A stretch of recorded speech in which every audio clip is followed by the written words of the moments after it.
자, 계속 말씀드리지만 지금 시장은 단순 손실만 나는 시장이 아니라 투자 의욕을 완전히 꺾어버리면서 멘탈까지 붕괴시킬 수 있는 시장이라서 단타하시는 분들이 아니고서는 신용잔고가 바닥을 칠 때까지 매매를 중단하거나 확실하게 더 이상 빠지지 않는 장이, 절대로 빠지지 않는 장이 최소 한 달 이상 유지가 되었을 때 매수를 결정하셔야 됩니다. 저는 오늘 10시까지만 매매하다가 그냥 손 놔버렸는데 내일 목요일은 선물 옵션 동시 만기일이라 내일 시장도 아마 오늘과 비슷하게 10시 안으로 마무리하고 하루 종일 휴식을 취하거나 개인 시간을 가져야겠습니다. 사람 마음이 다 비슷할 것 같은데 내가 떨어지는 종목을 매수했을 때 더 떨어지지 않고 그게 저점이기를 바랄 것이고, 올라가는 종목을 익절했을 때 익절하면 더 이상 올라가지 않고 내가 정확하게 고점에서 팔았기를 바라는 마음이 분명히 있을 것입니다. 제가 항상 강조드리는 적당히 먹자 원칙, 먹고 내 것이 아니다라 만족하는 원칙, 이 원칙을 꼭 지켜야 되지만 매도한 종목이 계속 올라가는 것을 보면 여러 가지 생각이 들 수밖에 없으며, 제가 주식을 하면서 가장 괴로운 것은 내가 매도한 다음에 미련을 갖는 마음이랑 하루 종일 싸워야 된다는 것입니다.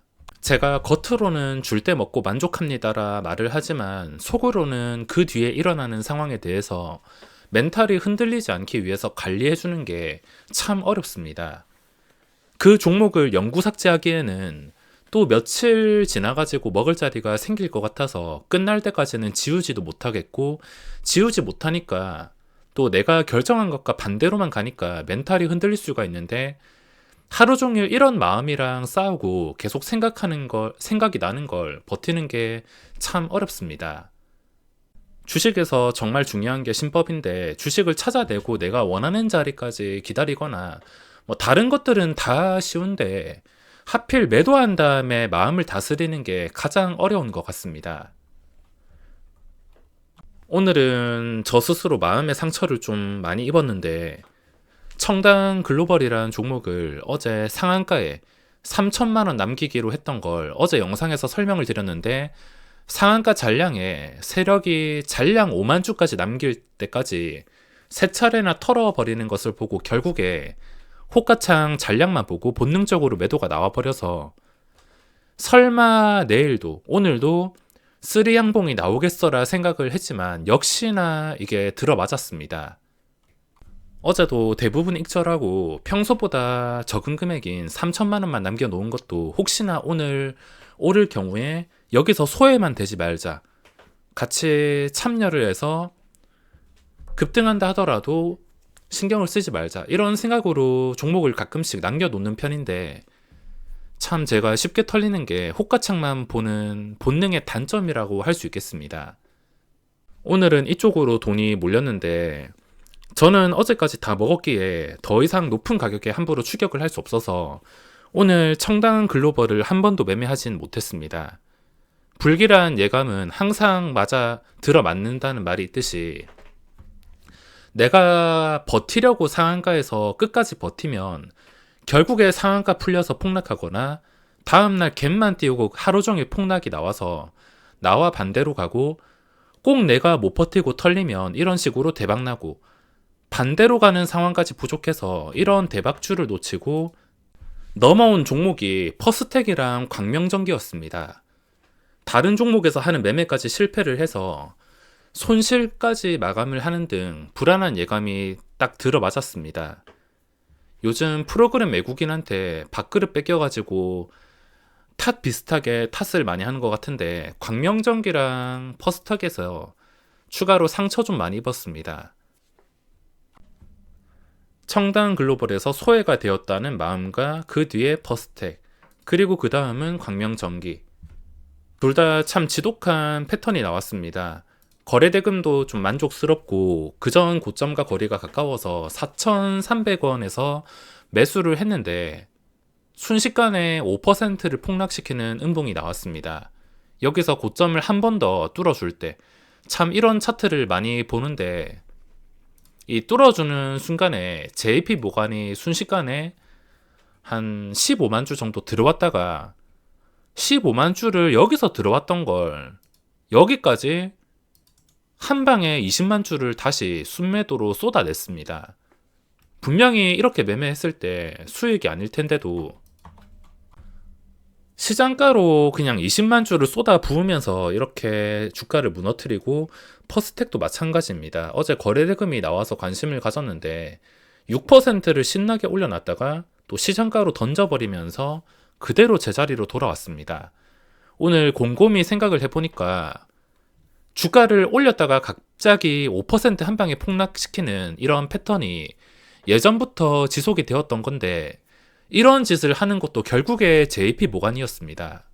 되돌아보니까 내가 단타 매매를 하면서 손실보게 하는 거의 대부분의 상황을 만드는 것도 전부 이 프로그램 외국인이라는 것을 오늘 제대로 한번 깨달아서 오늘 하루는 매매 의욕이 완전히 꺾여버려서 10시 이후에 컴퓨터 잠금해놓고 아무것도 하지 않았습니다.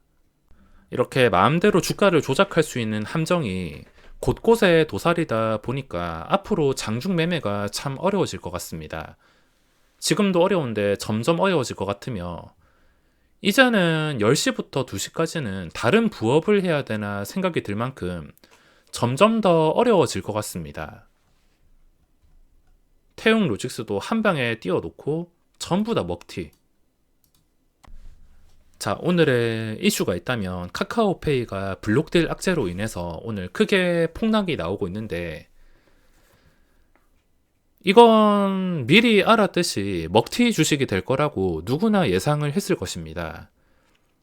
이런 아무 내용도 없는 주식이 상장 초기에 할 수 있는 것은 최대한 뻥튀기를 시켜서 한탕 해먹거나 아니면 초기에만 주가를 잠깐 끌어올리는 한탕 해먹는 거 말고는 장기적으로는 할 수 있는 게 없습니다. 최근에 상장한 신규주들, 덩치 있는 이런 조단위 신규주들 보면 다 똑같습니다. 사실상 우리나라 지금 신규주 시장 제대로 된 가치로 시작한 게 삼성바이오로직스. 삼성바이오로직스는 뻥튀기도 되지 않고 공모가보다 아래에서 시작을 했습니다. 이번에 청단 글로벌도 그렇고 뻥튀기 되는 것보다 차라리 공모가 근처에서 시작을 해야지 이런 식으로 세력이 확실하게 들어올 수 있다는 것을 여러 번 보여주고 있습니다. 삼성바이오로직스 이후에 상장한 대형주들은 전부 먹튀용으로 보시면 됩니다. 제대로 된 종목은 없고 전부 다 뻥튀기 시켜서 먹튀. 지금도 장외 시장에 어떤 업체를 보면 이때까지 딱 봐도 해먹고 튀려는 냄새나는 종목들을 수없이 많이 봤지만 그 종목은 제가 본 것 중에 역대급인 것 같습니다. 지분 구조만 보더라도 상장 목적이 뻔히 보이던데 만약에 그 조단위의 종목이 상장이 되면 얼마나 많은 개인 투자자가 피해를 입을지 상상조차 가지 않습니다. 이마트가 시가총액이 3조인데 참 거래소는 제발 이제 쓸데없는 것 좀 상장 그만 시켜서 개인 투자자들 피해 좀 막아줬으면 좋겠습니다. 자, 오늘 거래대금 상위 종목을 보시면 광명전기 같은 경우에는 시세를 망쳤다가 외국인이 또 들어오고 있는데 거리가 그전 4,300원과 가까워지면 가까워질수록 얘들이 이렇게 10만 주 이상 들어왔을 땐 언제라도 시간에 거래 해먹고 도망가거나 한 번 또 띄우고 윗꼬리가 달릴 가능성이 있습니다.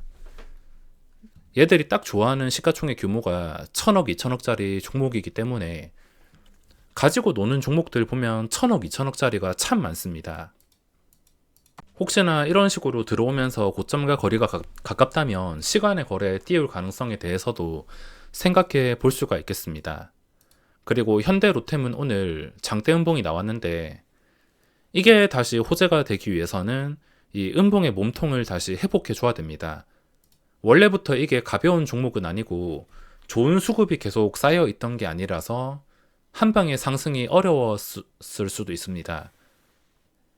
이걸 잘 풀어 나간다면 그 뒤에 지속적인 상승이 나오겠지만 종목 특성상 참 쉽지가 않습니다. 바이오 종목도 아니고 원래부터 이게 잘 움직이지도 않고 무거운 종목이었기 때문에 살리기가 참 어렵겠지만 기준가를 본다면은 오늘 시초가로 보면 되겠습니다. 그리고 청당 글로벌, 이미 내 손을 벗어나서 이렇게 수직으로 오른 종목은 한 넉넉 잡아서 2, 3일 정도 휴식을 취한다 생각하시면 됩니다.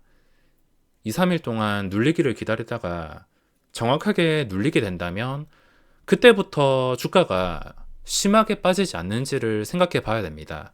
심하게 빠지지 않는다면 또 단타로도 활용할 자리가 나올 수가 있는데, 대신에 저점에서 잡은 게 아니고 고점에서 눌림목에서 잡았기 때문에 적당히 먹는 것은 필수입니다.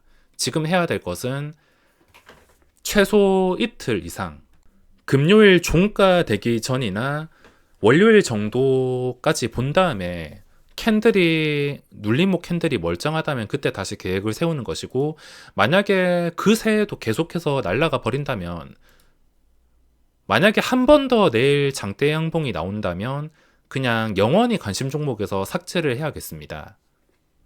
그리고 그 밑에 한일 단조 같은 경우에는 분류가 충분히 가능할 것 같습니다. 3천억은 아니지만 그래도 좀 근접해질 수 있는 2천억까지 나왔기 때문에 일단 분류를 해놓고, 지금 당장에는 중요한 자리를 찾기가 어렵습니다. 신고가 상태도 아니고 신고가와 거리도 먼 편이기 때문에 중요한 자리를 찾을 수 없을 때 어떻게 하냐면 하루 이틀 정도 캔들을 보고 결정합니다. 오늘 올라온 자리가 정상적으로 유지가 되는지, 하루 이틀 눌리는 것을 보고 눌림이 아주 단단하다, 그러면은 눌렸다가 바로 추가 상승이 나올 수가 있기에 중요한 자리를 모르겠거나 좀 애매하다 싶으면 일단은 분류하고 하루 이틀 정도 빠지지 않는 것을 보고 판단합니다. 그리고 신화콘텍 같은 경우에도 신고가까지 거리가 그렇게 멀지가 않아서 분류를 할 수 있습니다. 그렇게 강한 것은 아니지만 지금은 신규주 몇 개 말고는 분류할 만한 게 없습니다. 내일 만기일 시장 잘 마무리하시기 바라며 오늘 영상은 여기서 마무리하겠습니다.